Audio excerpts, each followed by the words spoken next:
This is Pokemon Emerald Yet's Speed Choice, a ROM hack that can bring most of the mechanics and quality of life features to the original game, like updated abilities, the physical and special split, multiple use TMs, and the fairy typing without changing it that much.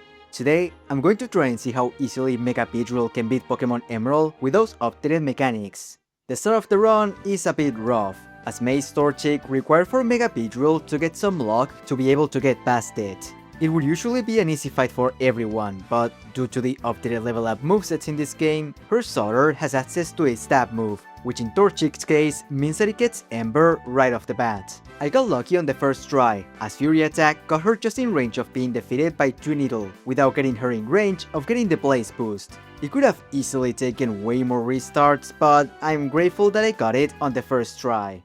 While I make my way to Roxanne, let's explain some of the rules for this challenge. The first is that I'll try to keep the number of battles at a bare minimum, fighting trainers only when they are mandatory. This ROM hack has a function to make trainers fight you only if you talk to them, so if you see me running past a trainer that's not necessary to fight, it's most probably because of that. The second rule is that absolutely no items will be allowed during battle, including Hell items. Beedrill needs the Beedrillite to Mega Evolved, so he's unable to hold any other item for this challenge. Finally, the obvious one is that I cannot use any other Pokemon during battle except Mega Beedrill. I'll get some Pokemon for 8 gems, but they'll never be used for other purposes. Anyways, before challenging Roxanne, there's one mandatory trainer on the right of Rossborough City that has 2 Geodudes, and I wanted to challenge him not only for the experience, but also to see how Mega Beedrill would do against the gym. And both Twinneedle and Fury Attack were not doing so great, making me worried for how much I'm going to need to train Beedrill before I can get past Roxanne. I went to fight Roxanne, and her first Geodude took a bit less than half from Twinneedle, while KOing Beedrill with a single Rock Tomb. Okay, it looks bad, but it could be so much worse. Seeing how awful the fight went, it was very clear that I needed to get some levels on Mega Beedrill. I looked up, and the trainers that can give me the most experience are the ones with 2 Geodudes inside of the gym, so I fight both of them, getting Beedrill 2 levels. With the extra bulk, Beedrill now manages to leave a Rock Tomb, so he can get an extra hit on Geodude. And with Twinneedle now leaving him on a third of HP, it meant that he was able to defeat him on the second hit. The problem is that the second Geodude came out, and because he had almost the same stats as the first one, it lived that attack and then finished off Mega Beedrill. I could try and go for a miss on Rock Tomb, but I feel like it would be better if I just fought more trainers. I tried again at level 12, and while Twinneedle still wasn't getting a one-shot on the Geodudes, I wanted to keep trying until I got the miss, just to see how it would go against Nosepass. When I eventually got to her, the move got her really close to half her HP, getting then defeated by a Rock Tomb. Level 14. I still cannot get the one-shot on the Geodudes, but I got to Nosepass again, and Twinneedle still wasn't getting her to half. Okay, there's almost no trainers left that give decent experience, so I'm just going to fight everyone and then come back at whatever level I end up at. I get to level 16, and Twinneedle is barely not a one-shot on the first Geodude. However, it is on the second one. Against Nosepass, I get really lucky, as one of the Twinneedles gets a crit and then poisons her. Even more surprising was how Mega Beedrill managed to survive being hit by Rock Tomb, allowing him to hit again, and thanks to all of the previous damage, he somehow defeated Nosepass. I don't know if the crit and the poison mattered, but honestly, I couldn't care less. I'm just happy that I don't have to fight against wild Pokemon to get past this fight, and that it took me less than 50 restarts. Moving on from that nightmare of a fight, the next challenge I have to face is both Broly and the rival, and I go for the former first. His matchup took a bit of time, since even though I double resist his moves, the best attack I have against him is Twinneedle, which he also resists. Not only that, but he also has Bulk Up to raise his attack and defense, making him even harder to defeat. I luckily got the poison early, which, even though gives him the boost from Guts, also makes him slowly faint, eventually getting defeated after using a potion. Meditite was an easy one-shot with Twinneedle, so next was Makuhita. My attack wasn't doing that much, but once again, I got an early poison, so even when he used Bulk Up and ate his berry, he was slowly getting defeated. I got a bit worried when he used a potion and I was on low HP, but for some reason, he went for a second Bulk Up instead of finishing me off, so I was able to win, but only by getting lucky.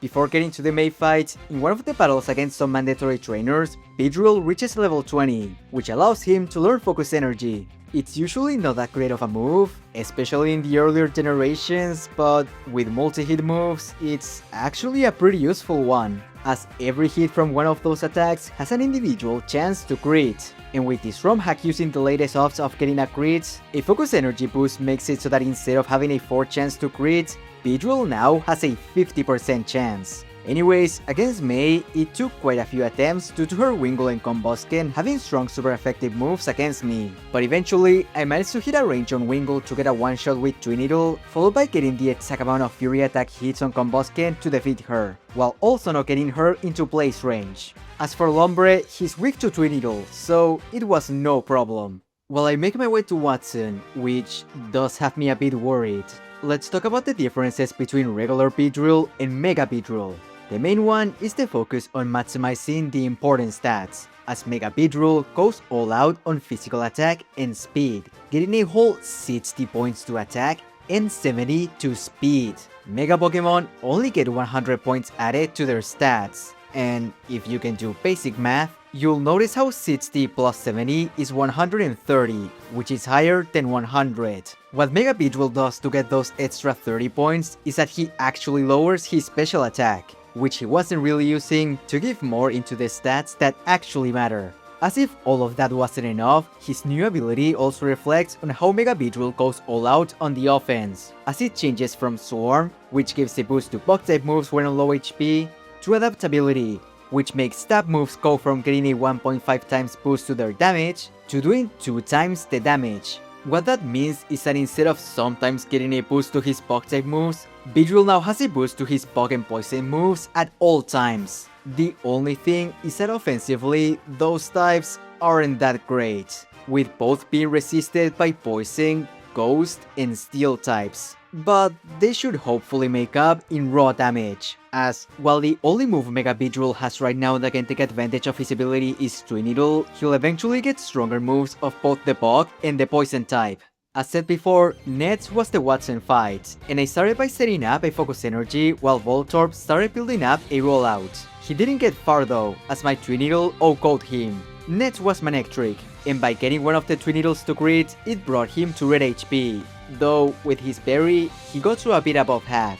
He only went for Howl though, so one Twin Needle after, he went down. Magneton came out, and Twin Needle wasn't doing so great, as he went for the paralysis with Thunder Wave. I was somehow still faster though, and with the help of a crit on Twin Needle and him missing a Supersonic, a third attack was able to defeat Magneton, without even giving Watson the chance to use a potion. Last was Electrike, and he was an easy one-shot with Twin Needle. It took a couple of tries, but as long as I got the exact lock on Magneton to get just a single crit and not bring him into healing range, I knew I was going to be able to win. Now, I would like to say that things get easier, but the next fight is against Matzy, and between Mariana having Intimidate and always going for Assurance and Camelot Fire moves, it was almost impossible to get a win. If I didn't get hit by Assurance, I would be able to both set up a Focus Energy and survive a Lava Plume from Camelot, but without it, Mega Beedrill loses too much HP to be able to leave one, and without the increased crit chance, Camelot takes no damage from my attacks. Because of that, I decided to go back to Granite Cave and get the rare candy that's in there, just to see if the extra level will give Beedrill a chance. It ended up not being necessary though, as on one of the attempts against Camelot where I didn't go for Focus Energy, he went for Amnesia, giving me the chance to use the move against him and then defeat him with a crit Assurance. Zubat was then not a one-shot with Assurance, and his Air Slash brought Mega Beedrill to only 1 HP. Thankfully, the next hit was enough, but that was extremely close. I was a bit disappointed that I didn't need to use the rare candy for Camelot, but after seeing how the Zubat fight went, maybe I made the right call. Flannery fight. Against Numel, my best move was Assurance, and while she only went for Sunny Day, 2 attacks easily defeated her. Then Torkoal came out, took no damage from Twin Needle, and OHKO'd me with Overheat. I tried going for Assurance instead and using Focus Energy, but it obviously didn't work. Guess I'll fight all of the trainers and try every couple of levels. I know it's going to take a while, but at most it should take until getting to level 35, where Mega Beedrill learns Poison Jab. and that move should do massive damage to Torkoal when taking into account that it gets the boost from adaptability. 26 fights later and a rare candy from the Trick House and I get to level 35, where Mega Beedrill learns Poison Jab. This is a major increase in power, since it's an 80 base power physical move, that with the ability boost goes all the way to 160. I also got Beam Missile, which was buffed to now have 25 base power on each hit, but that one isn't going to help against Torkoal. Though it has the chance to do higher damage than Poison Jab against neutral opponents like Numel or Camerupt if it gets more than 3 hits. Even more so if some of the hits get a crit with the Focus Energy boost. When I challenged Flannery again, I started by setting up Focus Energy against Numel, and then KOing her with Beam Missile as she went for a sunny day. She then sent Camerupt and it was an easy OHKO thanks to getting 2 crits with Beam Missile. For Torkoal, I went for Poison Jab, and with the crit, it was also a one-shot. Finally, there was Logma, but you can probably guess how that went. That went way better than I thought. Maybe Mega Beedrill is finally entering his sweeping arc. Next was Norman, and after setting up a Focus Energy and taking on a Facade, Mega Beedrill OHKO Spinda with Beam Missile. Nets was slacking, and Beam Missile was doing great damage to him, bringing him to the red after he hit his parry with a 4 hit. He was still a slacking though, so when he hit with Facade, he also did massive damage and brought Beedrill to the red. Norman healed slacking, but with a 3-hit Beam Missile and all of them being a crit, he was defeated. As for Linoon and Vigoroth, both of them were easy one-shots with Poison Jab. With the 5th patch acquired, I also get access to Surf, and I decided to just head straight to the Nets gym, defeating both Team Aqua on the Weather Institute and the rival on the way. It takes me a couple of restarts, mostly thanks to some of we known as Pokemon being ranges, but here's how the fight went. As always, I start by setting up Focus Energy, which was followed by one-shotting Swablu with Poison Jab. Altaria was also a one-shot, so next was Skarmory. This was the one that gave me the most trouble, since she did a lot of damage with Aerial Ace and was a range if I only got a single crit, so I was hoping to get 2 to defeat her, but ironically, the one time I got the win was when I didn't get a single one, turning her into a 3-hit KO. Though, it did mean that Mega Beedrill was going into the rest of the fight on red HP. Next was Tropius, who was a one-shot with Poison Jab, and last was Pelipper, who was also a one-shot with Poison Jab. That was a surprisingly easy fight. I was expecting I was going to lose to Altaria or something and then have to come back after fighting all of the evil teams, but I guess Mega Beedrill had other plans. Matty came after, and the fight was a bit close. Mariana was easy with Beam Missile, but Camerupt wasn't taking that much damage from Poison Jab, and went for a curse to raise his attack and defense. That made him take even less damage, but thanks to a poison, I forced him to heal a couple of times. It got close when he went for takedown, but I still managed to win. I was worried that his Crobat was going to finish me off, but he went for Mean Look, followed by a weak Poison Fang, so I also won against him with Poison Jab. Now, while I make my way to Ted and Liza's gym and fight all of the trainers that are in between, which, let's be honest, they are never an issue, let's talk about Mega Beedrill's level up and TM learn set. In terms of level up, I've already passed on a couple of moves that didn't seem that useful, like Agility or Endeavor. However, the one move that's left is a really good one. Fell Stinger is a 50 base power bug type physical move. It may not seem impressive, as the damage it does is the same as the minimum Beam Missile does, but the thing that makes it special is its secondary effect of increasing the attack stat of the Pokemon if it's used to KO an opponent. How much is the boost, you may ask? Plus 3. Mega Beedrill already has a really high attack stat. Add on top of that adaptability, and it gets raised to legendary levels. So with the Fell Stinger boost, it now gets raised to broken legendary levels. This move is no doubt going to get added to the moveset once Beedrill reaches level 44. As for TMs, to be honest, there's not a lot. There are only a couple of physical moves that could maybe help Beedrill, with the only ones that give some coverage to him being Aerial Ace that I got from the Flying Gym, and Brick Break, which is available after taking Liza. Looking at the types that Poison and Bug don't hit for neutral damage, Brick Break is the only one that could help, with Assurance being a good option for Ghost types. That setup could work for the league, but the priority now is the double battle against Ted and Liza, so let's do that one first. By the way, I knew I could have taught him Return a while back, but as an added rule, I decided not to teach him any move that almost every Pokemon can learn, like Toxic, Double Team, or Rest. They just make every solo run look the same, so I think it's better if I just don't use them. Going into the Ted and Liza fight, I had to bring one of the Pokemon I was using for HMs to the battle since I was forced to. Now, I was worried for how the fight was going to go with how it's a double battle and Mega Beedrill's weakness to Psychic, but contrary to what I expected, Fell Stinger was a one-shot against Claydol, which allowed me to easily sweep the rest of their team. It helped that Satu and Claydol targeted my HMon with attacks on turn 1 and that Satu went for Coal Mine afterwards, but it's still impressive how effortlessly Beedrill was able to win against them. Next was the double battle on the space station against Matsi and Tabitha with Steven, and once again, it was a sweep. With Mightyena being one of the first Pokemon sent out, that meant that I was able to get the Fellstinger boost on turn 1. Alongside that, it seemed like neither the Camerups nor the members of the Golbat line had any super effective moves against Mega Beedrill, and if they did, then they never used them. Last of the evil team fights is against Archie, and it was another fight that was a sweep with Fellstinger. I wish I had more to say, but not even Crobat was able to survive a poison jab, even when it was resisted.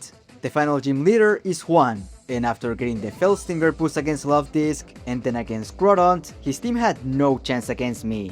The final fight before the league is against Wally, and his Altaria at the start fell to a single poison jab. Against Gardevoir, I wanted to use Fellstinger against him for the boost, but I forgot that it was now part Fairy, so the move wasn't super effective and left him on a sliver. I still managed to defeat him with the move, but before fainting, he managed to get off a Future Sight, which when landing, did quite a bit of damage to Beedrill. With the boost, I tried using Pin Missile against Magneton, but the move missed, giving Magneton the chance to attack with Thunderbolt and leave Beedrill on the red. I still managed to defeat him, and following that, the rest of his team, but that was way closer than what I would have liked. Okay, it has been pretty smooth sailing ever since Mega Beedrill got Poison Jab and Fellstinger, but next is the Elite Four, and I'm a bit worried about how he's going to do, mainly because of Phoebe and Drake.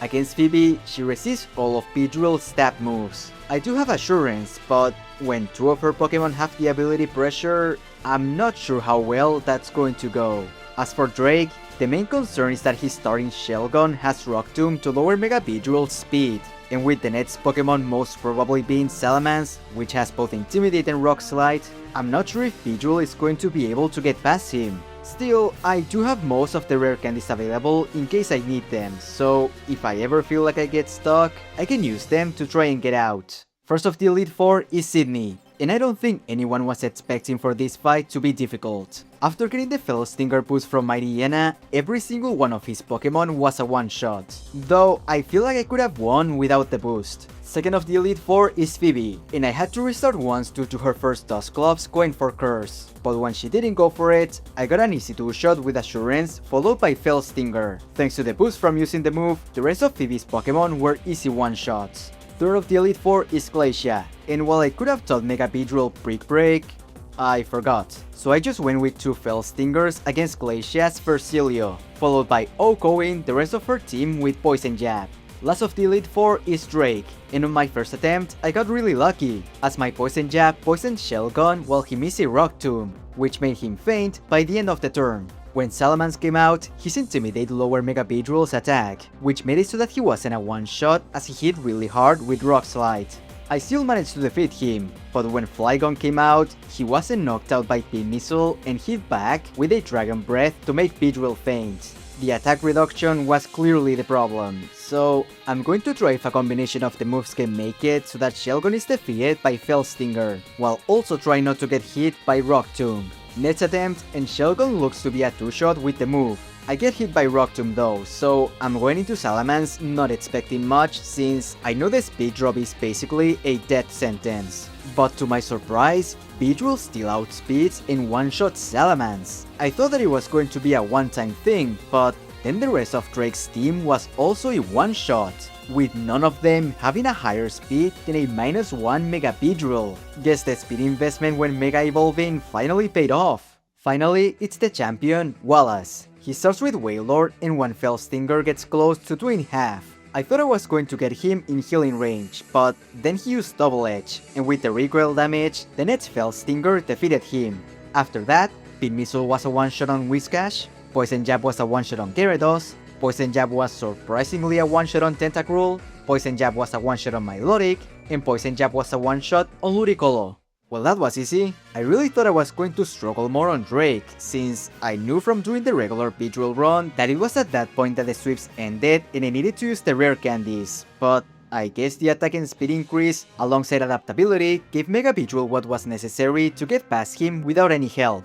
Now, as you probably know, the run is not over yet. There's still a secret post-game battle against Steven, which is no doubt going to be Mega Beedrill's biggest challenge. Half of his team is Steel-type, so 3 of them are immune to Poison, meaning that Poison Jab isn't the best option for this fight. That would also mean that they resist Bug, but with Metagross being part Psychic, he's actually neutral to it, alongside 2 of his other Pokemon being weak to it. Because of that, I decided that the best moveset I could bring was Fell Stinger to hopefully get the boost at some point, Pin Missile to have something get the adaptability attack increase, Brick Break for coverage, and Focus Energy to fish for some crits. I don't have high hopes for these fights, but let's see how it goes. And if something goes wrong, I always have the rare candies. First try against Steven, and while I set up the Focus Energy, Skarmory OHKOs me with Aerial Ace. Yeah, I could see that coming. Let's try with all of the rare candies and see how bad it goes there. There are 17 rare candies throughout the Hoenn region, and only 2 are locked behind a trainer battle. I used the one from the Trick House when I was training for Flannery, and I used one for Matsi, so I gave myself 14 through the debug menu, having 1 seal left to obtain, which raises Mega Beedrill's level to 77. I tried with the level increase, and it looks like Aerial Ace is no longer a one-shot, as Skarmory instead goes for Spikes. I still go for Focus Energy, but unfortunately, even when one of my Brick Breaks gets a crit, it's not able to defeat him, and after landing 2 attacks, Skarmory knocks me out. He sometimes goes for Steel Wing, and that move has a chance to miss, but while I could try and go for that chance, what am I supposed to do then against the rest of his team? Yeah, I'm gonna need to train. I went back to a save file that I made before using the rare candies, that way it takes less fights to level up, and challenged the league once more, alongside doing the fights to get the last rare candy that was available. That in total gave Beedrill 7 levels. But even when I got 2 great Brick Breaks against Skarmory, it still wasn't enough to defeat him, and only left him on the red, while his Aerial Aces easily 2-shotted me. Let's try challenging the league 2 more times and see if that works. At level 93, 2 crit Brick Breaks are finally able to win against Skarmory. I still get hit by an Aerial Ace, but it only brings Mega Beedrill to half HP. Against Steven's Ace Metagross, a 3-hit Pin Missile with a crit wasn't able to defeat him, while his Meteor Mash finished off Beedrill. I could keep trying to get a better roll against Metagross, but that would take so many attempts. Not to mention that I still wouldn't be able to get the Fell Stinger boost. Let's just go all the way to level 100 and see if that allows me to defeat Metagross with the move, even if it's just by getting a crit. 2 more runs against the Elite Four and Skarmory goes practically the same, so no need to go into detail for that one. Against Metagross, I get once again a 3-hit Pin Missile, but this time getting 2 crits, which defeats him even after he ate his berry. Still no boost though.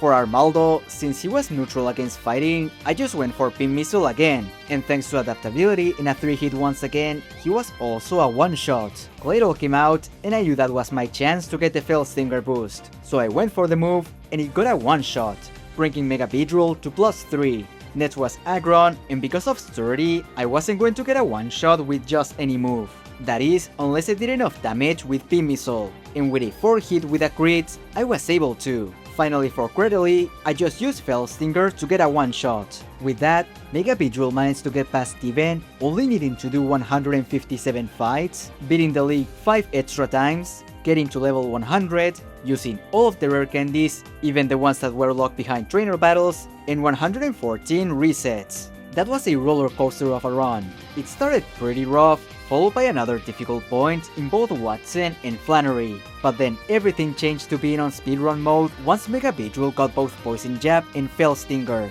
only to then come to a sudden stop for the final fight. It was a lot of fun during the soothing part, but I honestly cannot say the same about the harder parts. Being such a glass cannon without having the choice of a held item made some fights feel more difficult than they should.